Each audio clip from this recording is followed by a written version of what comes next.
A very good evening to one and all present. I'm Professor Sandeep Bansali from the team GIBS Business School, Bangalore.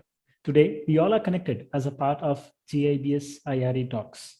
The IRE Talks Forum brings together the inspirational speakers to deliver sessions on innovation, research, and entrepreneurship. And today's topic is cultural dexterity in leading innovation. And the keynote speaker is Dr. Rashmi Devanath, an independent OD practitioner, visiting faculty, ex-Wipro, and Madam is also an academician from Bangalore University. I welcome all the participants to this IRE Talks on behalf of GIBS family. Please allow me to share a few words about GIBS before we begin. GIBS Business School Bangalore is a place where talents are nurtured, ambitions cherished, ideas shared, and dreams fulfilled. GIBS Business School Bangalore is a part of Goel Educational Trust located in Bangalore. GIBS offers two programs. One is BBA from Bangalore University and an AICTE approved PGDM program. We are delighted to announce that recently GIBS has been ranked 5th best emerging B school in India and 9th best B school for BBA placements by Times of India in 2022. To prepare its students for success, GIBS has designed the Industry 4.0 curriculum in order to meet the industry set requirements.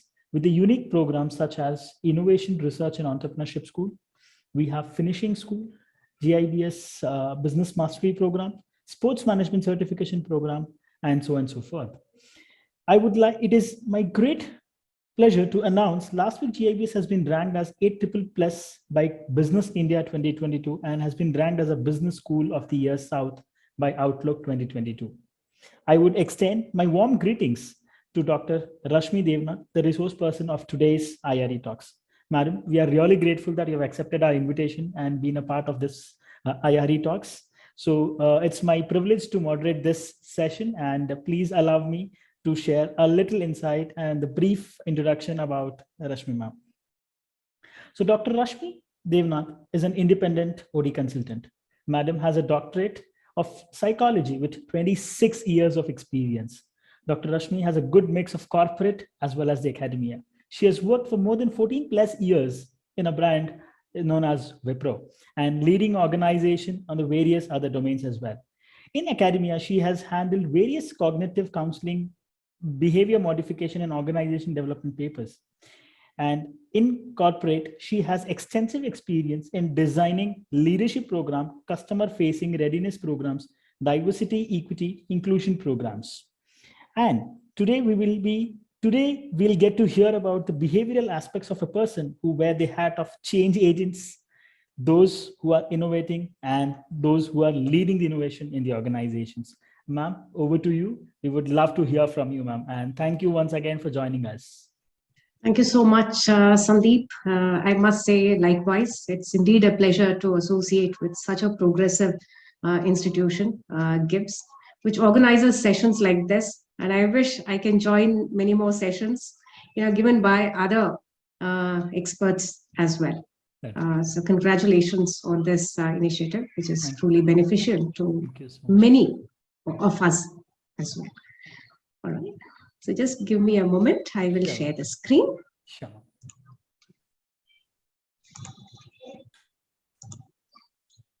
Please let me know if my screen is visible. Yes, ma'am. I am putting it on the slide mode. Yes, ma'am. It will take a while. Yes. So here we are. The title which Sandeep has already presented, that is Cultural Dexterity in Leading Innovation. And yes, we are going to talk about people who are going to lead innovation or who are even thinking about innovation as well. So I will be chiefly focusing on the behavioral components of innovation. So let me begin with the flavor of innovation, which has been mentioned by Matt Ridley. And here it is. Let me just pull down the chat box over here. Yeah, okay. So as you I really like the audacity with which the author says it's not a matter of a lonely genius. And constantly we also hear, even in terms of people who have won the Nobel Prize, we know that there is a team that is involved. Yeah?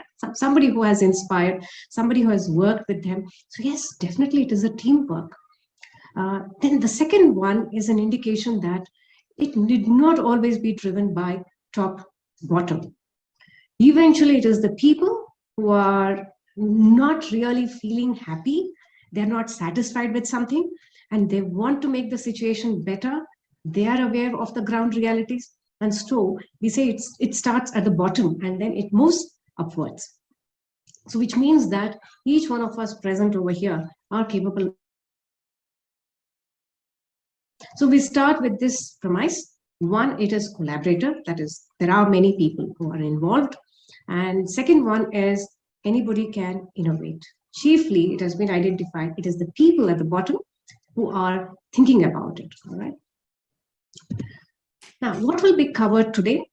There are three segments of the coverage. The first one is fundamentals, where we need to really understand what do we mean by culture.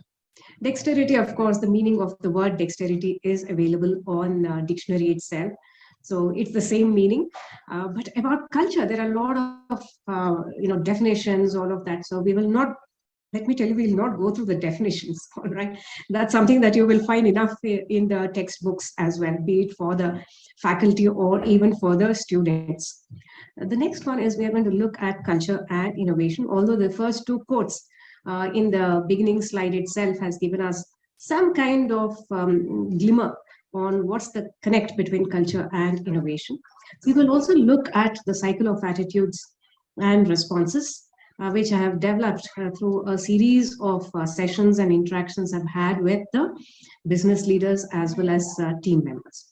Next, we will move on to a framework, which I have called the innovation essentials, in which we will look at what is the role of the individual and what is it that the individual has to do or individuals have to do in order to of innovation is efficient as well as effective. Right? That's the operational area. So we have the personal area as well as the operational area. And finally, the practice steps. What are some of the behaviors that we can follow on a day-to-day basis? Right? Those are called micro behaviors. Small behaviors which are not difficult, which we all can implement. All right? So these are the three topics that we will be talking about. Questions, thoughts can be put on the chat. We will be able to watch it and we will take it up. And definitely we will have time for discussion towards the end of the presentation. Right? So here we get started. The fundamentals, we will look into what is culture, the linkages, and the levels of attitudes and responses that we are capable of having. And in fact, we all demonstrate at least part of it. All right. Now let's understand what is culture. Culture is nothing but a group of people. They all seem to be thinking alike. They all seem to be doing the same thing. And they all seem to be having the same kind of attitudes. So do we find it in educational institutions? Yes, we do find it in educational institutions. Sometimes we make fun of ourselves. Sometimes we make fun of the faculty, because faculty, when they're together, they have a shared culture. Right? And even in the faculty, you have the teaching faculty, and then you have the staff of the educational institutions. They have a separate culture altogether. And students, the seniors have a particular culture, and the freshers have a particular ways of doing things. That way, we just cannot escape culture. People living in gated community have a particular culture. People living in an apartment, they have a different culture. And people who are living independently, who are constructing their houses, all of that, they have a different set of culture. And the context typically binds people together. And these are some of the things that are learned, just like that, in the process of growing up, in the process of living. There's no special skill that is required. There are many things that we have done this way, we have learned this way in the process of growing up, and we have not even read about it. It's simply the exposure, it's simply watching others do. Right? And that's why we see it is hardly with any effort we learn a certain ways of thinking, doing as well. And it is so automated that it really involves a lot of conscious effort on our side to sit, to pause, and then to think. Otherwise, we say it is automated. We simply automatically behave in a particular way without even realizing it. And that's why some people call it, oh, it's all in the subconscious. Yes, it is in the subconscious itself. Now, the thoughts that may be coming into your mind is it good, bad, or ugly? Well, there's nothing of that sort. Typically we start with good intention, right? Every time we can't keep thinking, should I or should I not? So in most of the cases, it really fastens our decision-making process. We do not have to spend so much of time in thinking. But once in a while, it's good to pause and then think, right? So especially when we have to innovate, when we have to do something new, right? And then we say, yeah, that's when we will have to pause. And that's how cultural agility, what we have heard, or as we called it over here, cultural dexterity comes into the picture. So where do we find culture? Well, it is in the location of living. It is in the professional training. That is, engineering students behave in a particular way. The management students behave in a particular way. Then you have the arts and humanities. They behave in a particular way. So that's your academic training. And believe me, it is much more than what you're thinking. It stays with you lifelong. And you will notice that when people have started working, they will notice that, oh my God, this is my way of thinking. But look at that person from commerce background. They have a different approach towards thinking. In fact, one of the person, who's working in a college, which I will not name, said that, ma'am, those students are so dominating. That department is dominating. I was like, which department? She said, it's the commerce department. Why do you say so? I mean, they're always blocking the auditorium. We have no way to get the auditorium. They're so dominating. So that's when I had to ask the question, are they dominating or they think? There's a lot of, foresight that happens. And then she said, yeah, I think they plan a lot. They have foresight. So at times, our professional training, if at all, if there are students over here, you make a lot of fun of your own subject, of your faculty, all of that, right? But somewhere, it is getting ingrained. The syllabus, the teaching, all of that is getting ingrained, and your professional training does impact the way you think and do things as well, even when you start working. Then the organization, ultimately, which organization do you land? What is it that they are into, the products and services that they are? What is the value of that organization? Where exactly are you working? In which business unit are you working? What is the role that you're playing there? Are you in a customer-facing role, or are you in the back-end support team? And that raises the question, what about your team? What about the size of your team? What about your boss? What about your peers? How do you interact? Is it face-to-face? Do you meet once in a while? My God, all these things actually is, where we find culture. All right. So in the case of location of living, of course, you have the city, then you have the state, then you have the country, that is the national culture. And then, of course, you have the what is called the subcultures that you have, typically when we look at India, you have the Asian culture. Once again, in Asia, you have the East Asia, the Mid Asia, and the West Asia as well. And of course, then larger, the globe that you have. So those are what we call the national cultures. So we can look at it in different way, and we are referring to all of this when we are talking about cultural dexterity. Where exactly are you placed? So, which also means that you have several cultural identities. The box that is there on the right side, that determines your cultural identity. So you're much beyond the person that you're appearing, even to yourself. So there is a multi-dimensional aspect of you as a person. So appreciate that you are much more than what you think you are. All right. Now, coming to culture and innovation, today we know we are moving beyond location. So how many of you present over here are actually not belonging to the city that you were born in? Or, let's say you're all joining here in Bangalore. You're attending your college over here. How many of you don't even come from Bangalore? Not even from Karnataka.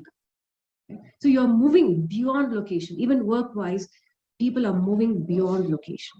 Even when they're doing business, they're looking at how can we expand our business to other locations, right? Even colleges, for that matter, are they happy in one location? Not really. Even academic institutions are looking at, can we have our presence in that state?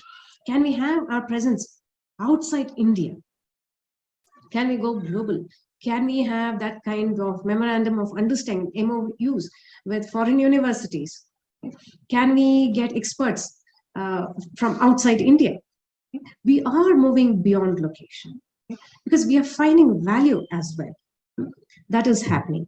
Then we are also having multidisciplinary approach as well. Look at any course that you have.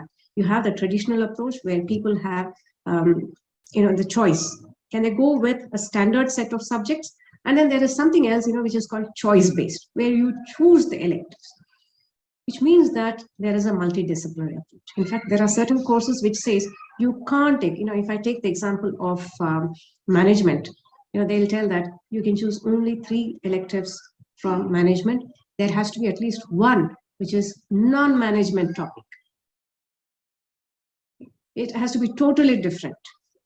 And it can be, let's say, sociology or social work. Or somebody, it could be, I know this is taking it too far, it can be chemistry. All right. Does it really help? Yeah, this actually really helps because there are bound to be multi-stakers, in any given workplace as well. Multiple stakeholders, you need to interact with them as well, either to work together or, to see whether we can give inputs from them or to get support from them. So that's how the workplace is designed. Even when you have to host a conference, we do look forward to having multidisciplinary approach. And when you have to organize a conference, automatically you have multiple stakeholders as well. That's coming students from different departments, faculty from different departments, and of course there are others who need to provide that kind of a support as well.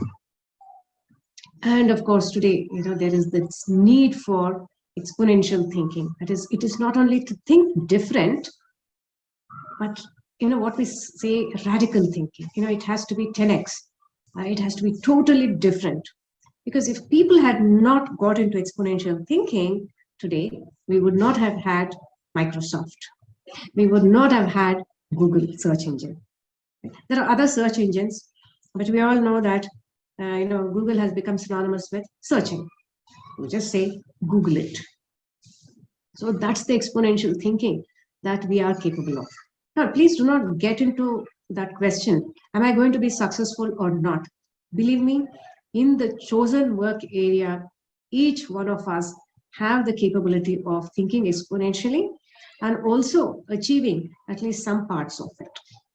Because end of the day, you and I are going to get bored doing the same thing over and over again. Up to achieving perfection, we are able to do it. But after achieving perfection, now we are thinking about what next, right? And there is that need to really throw your thinking hat as wide as possible. And that's exponential thinking that is happening today in the businesses. So all these are telling that, well, we need to be flexible. We need to interact with different types of people. And that's why we need to look at culture as an enabler of innovation. So look at the value of others as well, value it, and then navigate seamlessly across. All the while, you do have your own culture as well. So that's the balance that you're looking at. What about my culture and what about other cultures? So what do I do? Do I leave my culture or do I go over that side? No, not at all that way. Cultural dexterity means something else and we're going to look at it. All right. So look at cultural dexterity having these two main orientation, I would say. Without this view, it will be difficult for us to move ahead. Okay? So that's the linkage between culture and innovation. Now we are landing into cultural dexterity, where we will look at how do we achieve this, in what kind of states that we are.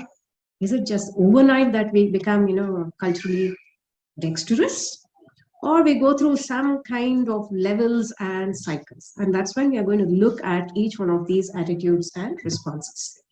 We begin with pre-contemplation. Now, what do we mean by pre-contemplation? In the sense, we have not even thought about it. We are in our own state, getting on to our routine. Here we may be thinking either, only my culture exists. I know what is operating over here. I'm just operating at this state and moving on. So there is a case of either ignorance that happens or arrogance. Ignorance is, I really do not know, I don't have time to think, I'm too busy. Or arrogance would be, who wants to think about it? It's going on very well, why should I? So when people are not even thinking about this. So within that, we can have different types of attitude as well as responses. So that's the pre-contemplation. But we all know that over a period of time, it's going to hit us. We can't be in this state for a long time. There could be triggers that happen which makes us really think. Now, these triggers can come in when we observe something, or we ourselves go through some kind of an experience, or we are told something which makes us really sit and then think. For instance, when people move from one state to another state, or it could be from one country to another country, or they move from one organization to another organization, they take a step and that backfires very badly. All right? Because earlier that was met with success, or at least neutrality. And now they do the same thing, there is a huge backlash. And day in and day out, we keep reading about this. Some behaviors, which got accepted, but on one particular day, the same behavior has hit people. And, it's like opening the Pandora's box. It's going all over the place. And now it's time for the person to think. And that's what we mean by contemplation. Don't get scared by this picture. So there is a reason why I put this picture. This is called, contemplate, and it has to be bare thinking, in the sense, leave out everything. Leave out the past knowledge, leave out the previous learning, previous success particularly. Previous success, what was successful before may not be successful today. So also the point, what really got me into getting those ranks, those accolades in the college, may not help, may or may not, remember, but then it's good to think radically, may not help. So quickly I need to think about what is it that I need to do. So it's about, that bare thinking, you're removing everything, and deep down you're nothing but, it's that emptiness that is there, that is the skull, right? The bones that are there, you're getting down to those bone structure, and you want to rebuild again, flesh it out again as well. So that's the contemplation that you are getting into, and it's a good thing. And people are going to really think about this kind of a situation. So they're going to think, they're also going to, in that thinking state, they're also going to seek knowledge as well. All right? Seeking of knowledge happens, observing others happen. At times, feeling not so great also happens, but it's important to move forward. And that's when we tell that with all that knowledge and observation, reading, all that happens, talking to people, all that happens, the person may experience overwhelming, because everything is so new. So what do I do? And that's when the person needs to think about, all right, what kind of behavior am I going to select? What is it that I'm going to select? What kind of attitudes am I going to have? It's not about everything. It's actually picking those attitudes. So at times people may end up having neutral attitude, which is fine.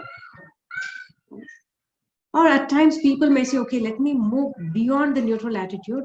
Let me have some positive attitude. We will leave it to people. For some people, moving on to the positive one could be difficult. So they could start off with neutral, and then they will look at how do I implement this neutral behavior. And then they will start planning where exactly, what exactly should I do, in all those forms of behavior. They may take the help of people, they may talk to people, they may watch certain videos, they may ask for certain tips as well. And that's why it's good to have a cultural mentor. People who are familiar with that behavior, talk to them, strike conversations, seek help. This has happened, I want to be better. Would you help me? Give me more of your experience. What has happened? And typically this happens in the case of leaders who have assumed new roles in a different geography altogether. Right? That happens. The planning. And in the case of selection and planning, it's good to talk to people. And that's why I put the people over here. Do not hesitate to talk to people about it. Don't cover up. Express the fears that are there. Only then people can help. Then comes practice. You are on your own now. Now it is left for you to implement it. All right. You need to implement it. And of course, is it going to be always welcomed? Well, they say that the intent is important. I recall the word this was, spelled out by your MD itself. And you also might have heard about it a lot. The intent is very important. The genuineness is very important over here. It is not about simply mimicking the behavior. Show the intent, be genuine, and you will notice that usually it is met with huge success. It's good to take a pause and then evaluate and then write down as well. What kind of attitude worked well? How did you implement? Was there any faux pas or goof ups that happened? What do I need to do next time when I practice? So by doing this, it becomes a habit. But how long are we going to be successful? Again, we are going to face new situation, and it's good to, again, get into this kind of a cycle, which is, again, pre-contemplation, contemplation, selection, practice, evaluate, happens. Of course, through continuous habit, the pre-contemplation will not happen. Evaluate, there's a habit, and then again, the person goes through contemplation whenever there is a new context that comes in. It's only through this cycle that the person can become dexterous, and that's what we mean by cultural dexterity. Please note, people will be given responsibilities when they have experience in working in different geographies as well. I recall meeting this leader, and it so happened this was during my Wipro days. There was an acquisition and merger. It was in Dublin. While most of them cribbed about, an Indian company has taken the bank. It was a bank, and Wipro had taken operations team. And the bank had sold the operations team. So, and the operations team was getting, the IT operations team was getting merged with the Wipro team. And I was there, and you can just imagine the hostility that I had to face. There was only one leader who was extremely positive, who was present in all my sessions. And I became curious about why this person made a voluntary choice, because he had an option to stay back with the bank. And he was like, no, I want to move to Wipro. The reason being, he wanted to get the flavor of the Asian market. What is it to work in an Asian market, and particularly the Indian market, where he had heard about chaos prevails, people are different, and he wanted to know what is it. So he is high on cultural dexterity, learning, all of that. So which means that it's also a continuous process. So then the question is, yes, now I am familiar with India. What next? And when I asked him, he was like, he is likely to remain in the Indian market for at least 3 years. So it is not about just 1 year and then moving away. It is going beyond what he sees at the surface level. It is getting into the depth of the culture. And he very well knows that the north of India is different from south of India. East is different, west is different, and the central part is different. Well, that's another session altogether. I'll keep it for a different time. All right. The way people deal with work and business is totally different, even within India. Right? So he was intrigued by it, and he just wanted to gain mastery over the Indian market. Right? So that's what we mean by cultural dexterity. So with this, we move to the next one, That is knowing the framework that will help you to meet with success in terms of both efficiency as well as being effective. And that's why, it's called the innovation essentials, particularly from the culture angle of it. There are two areas. One is the personal area, you take care of yourself, and then the other one is the operational area. Now, in the case of personal area, continue to be curious. Whenever there are new things whatsoever, continue to be curious. While there is always the you, all right, that is me, the I, get curious about the other, people who are different from you. And that starts at a young age itself, even during your, I would say, academic years as well. To all the students who are here, please do not form gangs.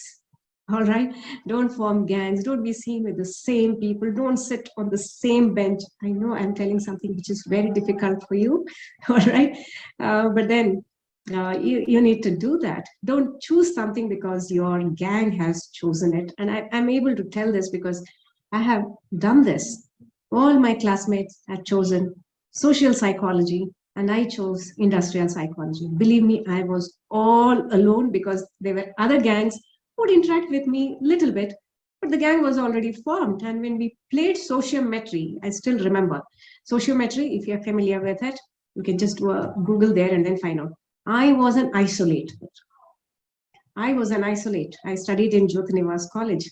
And when I went back to Jyotinivas College to teach there, the lab attender remembered me. She said, you are that girl who was alone in that class, because that class would be held in the laboratory. And I was there all alone, the isolate. Did I feel bad? No, not at all. I enjoyed that. Sitting alone, listening without somebody nudging, whispering something into my ears. And I also getting tempted and then, doing that chatting, all of that.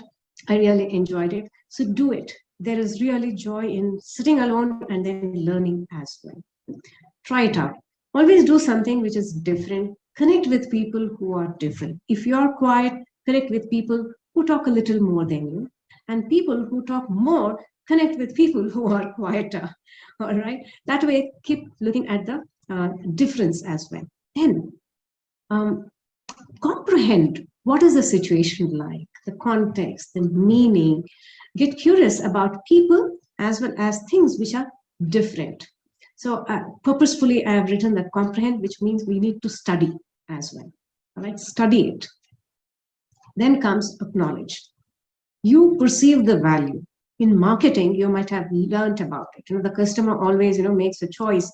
It's the perceived value. So apply that even here. You also perceive a value. Right? Wear your white hat thinking. Be optimistic rather than wearing what is called black hat thinking. Because when you're innovating, there is more of optimism that you will have to look into. You may say that, there has to be some kind of evaluation of risk. Believe me, that happens naturally. Don't worry, because nobody is going to fund your innovative ideas if you have not thought about risk, right?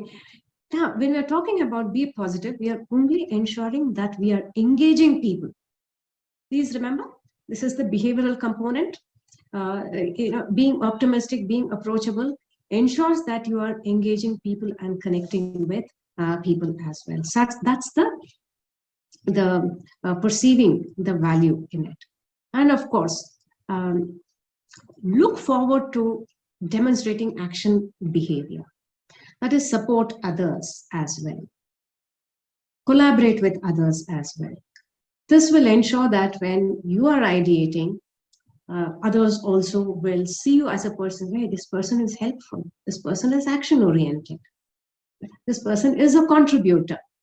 So yes, you can be supportive, you can be collaborative, you can be a contributor.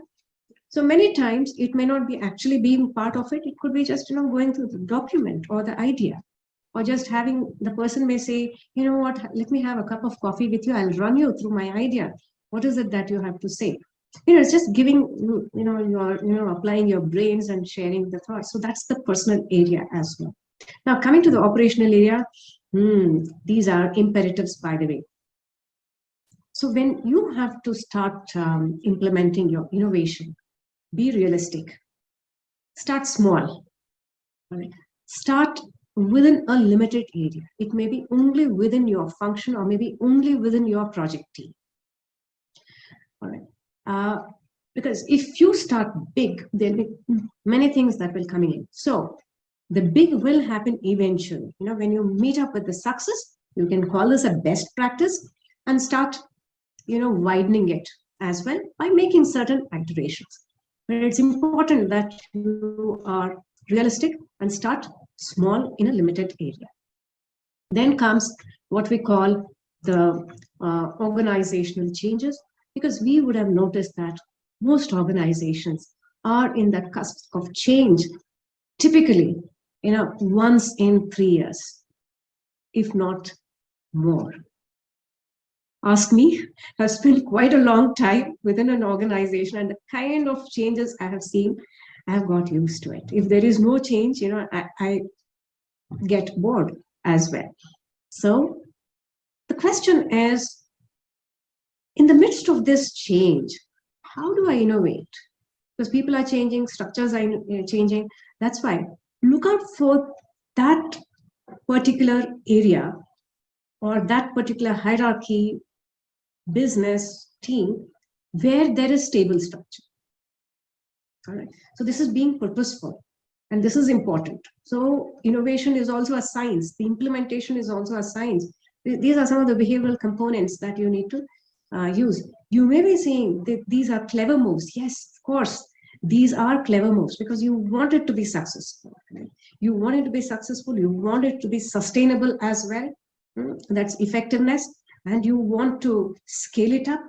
So it's important that you start off where the structures are stable, because while there is change, organizational change, there will always be pockets, where there is relatively less change. Look out for that. Be there. The minute you know that there are not too many changes happening within your own division, it's a good time to innovate. All right. Then it's important to get support. So you have a realistic idea. You have chosen the stable structures. It's important to have the supportive structures in place. Those supportive structures part of them are, one is you need to find a sponsor. Somebody who can be talking about it with others. Will not do anything more, will not be part of your innovation, implementation, all of that, but will ensure that if there is an obstacle, we'll talk to relevant people and we'll get it sorted. That doesn't mean that we keep running to that person, all right? It's just that even while talking, your innovative idea becomes credible because you're taking the name of the sponsor. All right. You also need to find leaders who are vocal supporters, and that's why you're starting off in a small area. The person likes it, and that person is likely to become vocal supporter. And if there are multiple teams who are involved, always identify a Spock who is enthusiastic and who can, who has that buy-in as well. The last one, though it is placed there, we know it cannot take off without the budget. So if somebody says that, you adjust within the existing budget, please remember it's not going to happen. Again, be realistic over here. An exclusive budget is important. Again, the question that you may ask is, isn't it difficult to get? Well, if your innovative plan has that exponential thinking, which will have a business benefit, plus if there is that realism that is there, then believe me, you will definitely get some exclusive budget. Now, for what you need this exclusive budget, please remember, we are thinking about the behavioral component. We're thinking about people. It is for all those meetings that you need to have face-to-face. While we do have the communication tools like virtual meetings, all of that, it's important that this team comes in real, face-to-face, sits, talks to each other, plans as well. So the travel budget, all that becomes imperative. All right, so see whether you can have those budgets. Otherwise, we'll end up having, a little bit of skirmishes here and there, and the time may be sufficiently long. And that's something that you may want to think about, before you can even ask the question, what if our budget is so low? Then be realistic about the timelines. It may take a long time. It is not about having frequent meetings, but then it is about having the right kind of meetings at the right time, but it will take a longer time for people because the commitment levels at the virtual kind of gets minimized. And those of you who have attended classes in virtual know it now, you have experienced it. All right, so these are the areas. Now coming to practice steps, we are referring to all those micro behaviors, and altogether you'll be presented with 10 behaviors. Okay, first one is reflect. Keep reflecting. Be aware of your own strong values and systems that are there. Interactions. So first of all, micro behavior. Identify whether you greet people differently when you meet them. Every day in the morning, do you greet some people and you don't greet some people? And in the case of some people, it is with full enthusiasm and greeting, and with some, hi. These are what we mean by micro behavior. So starting from today, ensure that you greet people and you take leave of people in the same way. Of course, there are other examples also mentioned. Another one is know a little more about your culture, not about popular ones, but read and then understand. All right, and it's not about getting something on your WhatsApp and then please remember WhatsApp forwards, all of that is not the real knowledge. We will have to really read about it. Okay. And perhaps meet people who have lived in those areas and then talk to them, and that's important as well. So I do have conversations, people coming from different generations as well. That's a good way of knowing about one's culture as well. If there is a challenge in terms of unfamiliar cultures, or when there are two people who are arguing, cultural dexterity says at this time, just remain neutral. In a multicultural setting, always look forward to using positive words. Even if you don't like something, don't say it. Practice it even here, right from today. Saying things like, I don't like that, I don't like that dish. Then I don't like that vegetable. Oh, I don't like this. No. So you may just say, what is your preference? But as much as possible, you just refrain from saying that I don't like. Practice it. Believe me, it works. For the next 2 months, don't use the phrase I don't like. And you will notice one fine day, oh, I have not even used this phrase. So in such a case, give yourself a pat on the back. Okay. But then we also have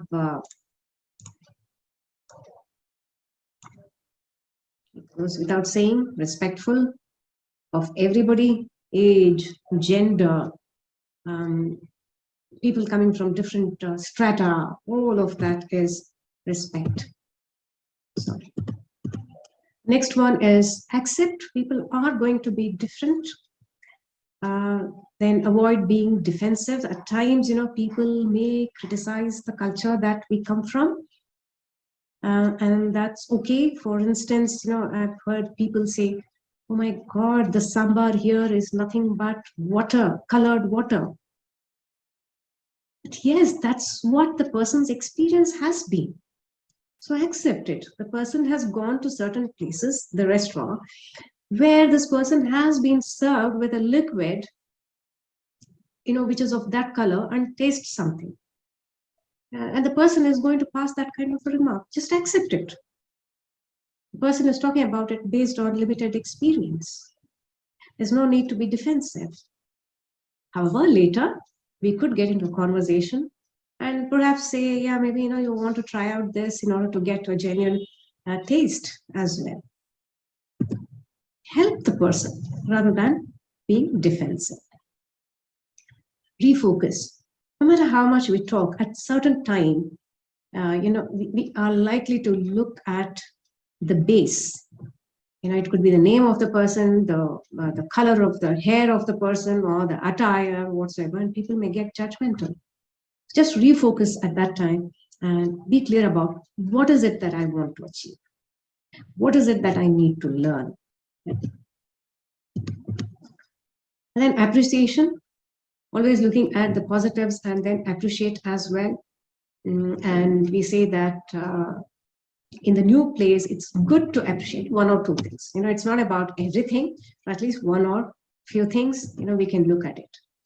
Always remember, every culture will have certain pride.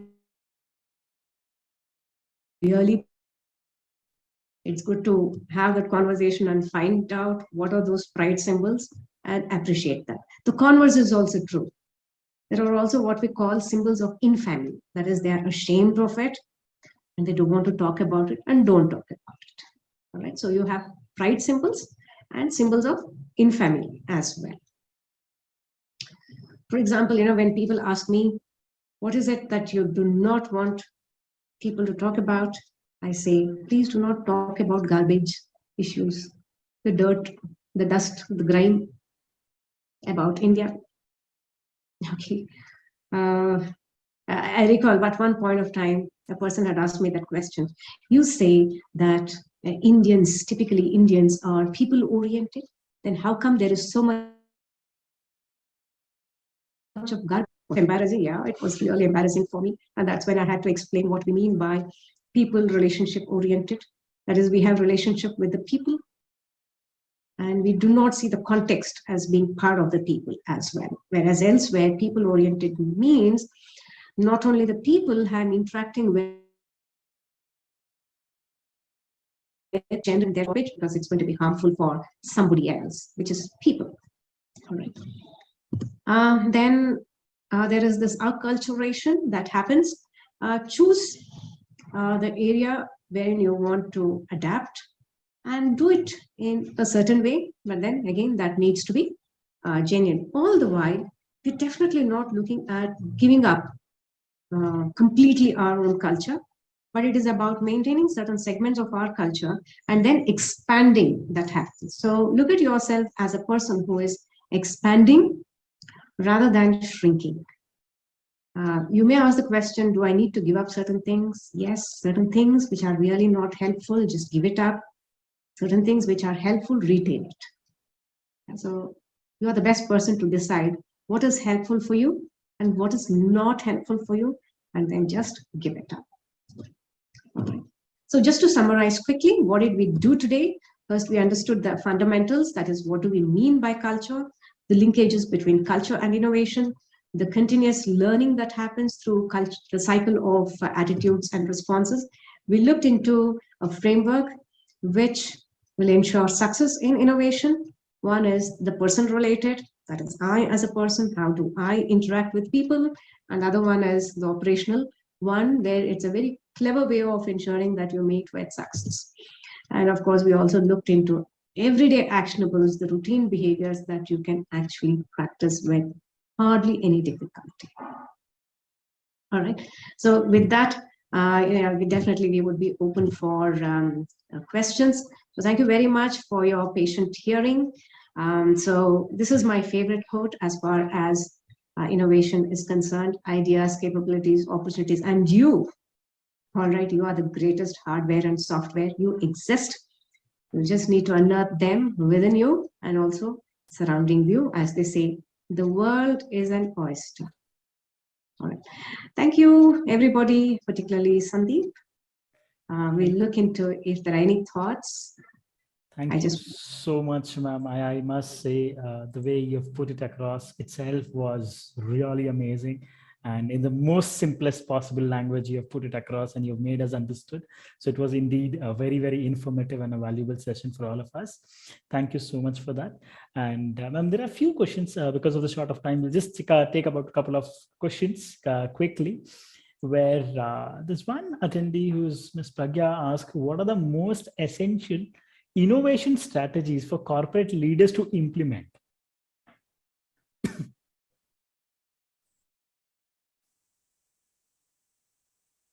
Ma'am, you're on mute.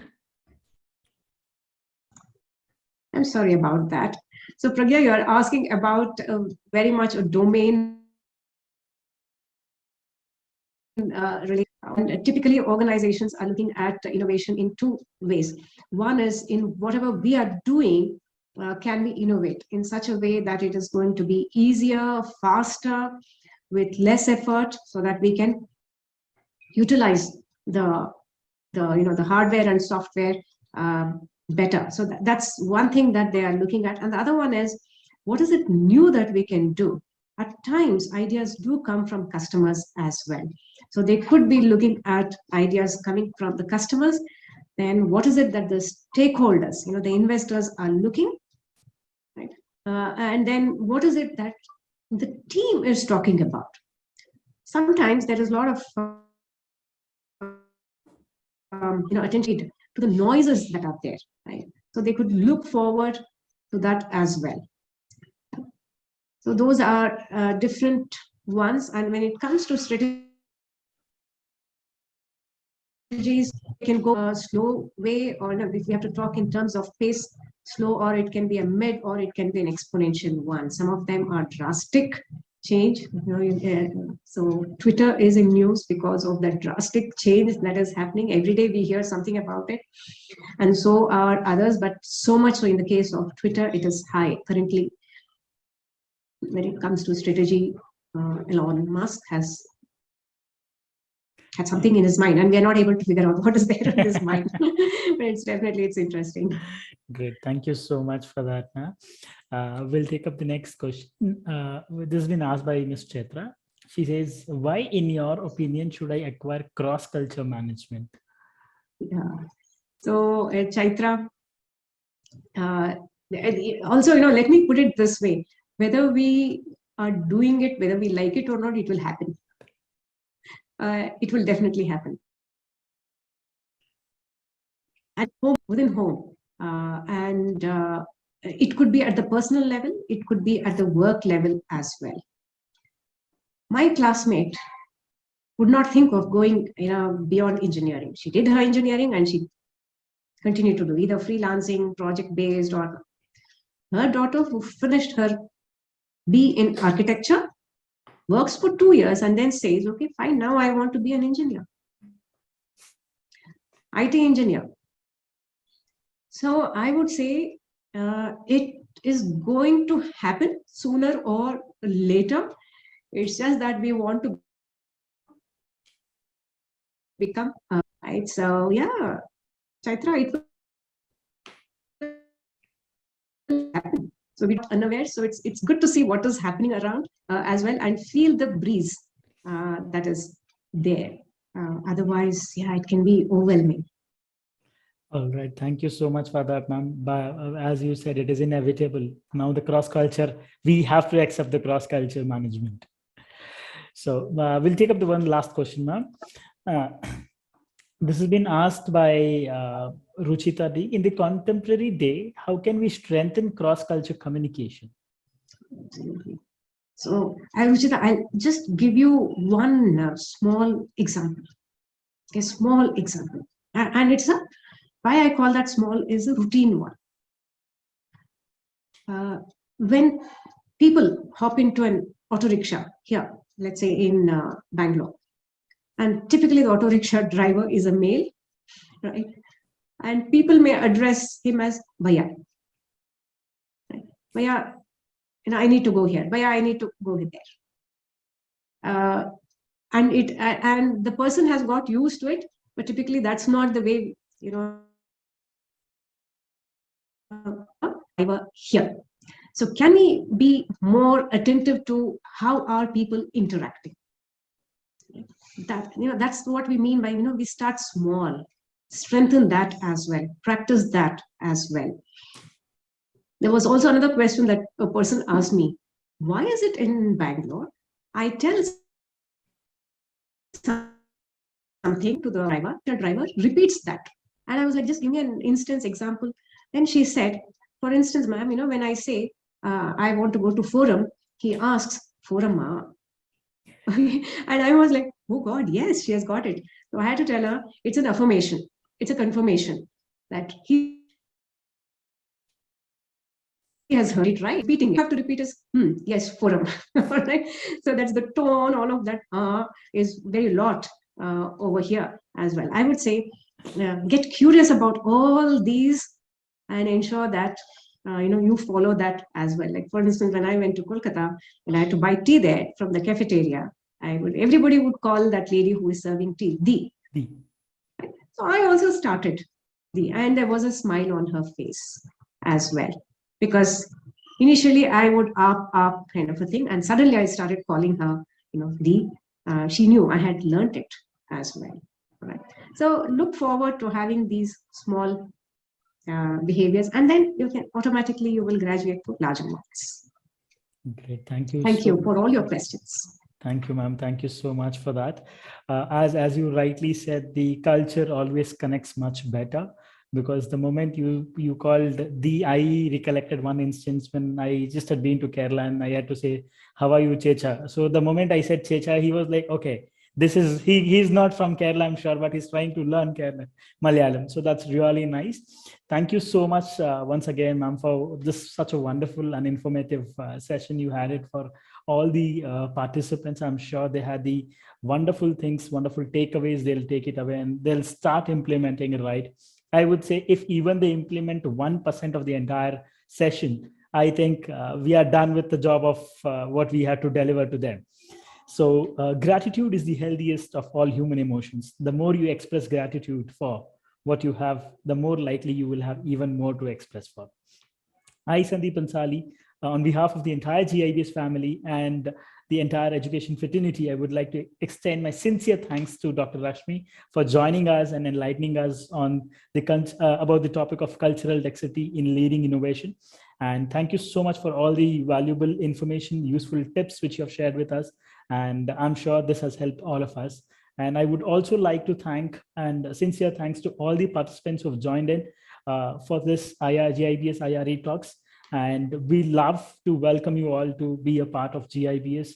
Ma'am, we welcome you also to visit us once as and when you're free to experience the state-of-art facility what GIBS has it. We would love to share our knowledge. We would love to learn from you a lot of things from your end as well. So GIBS is known for sharing and its hospitality. Experience it by visiting our campus. One small information which I would love to give you. You can watch all our previous videos and even this on the YouTube on the GIBS official page. So this will be there on the GIBS channel.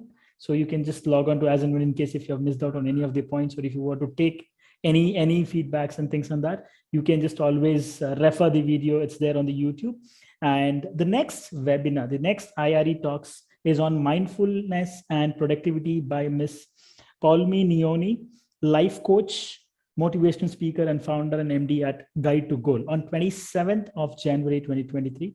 We would request you all to stay updated on all these social media platforms, be connected with GIBS, and we would love to see you once again. And all your certificates would be shared you within the next 2 working days. That's on 19th of January.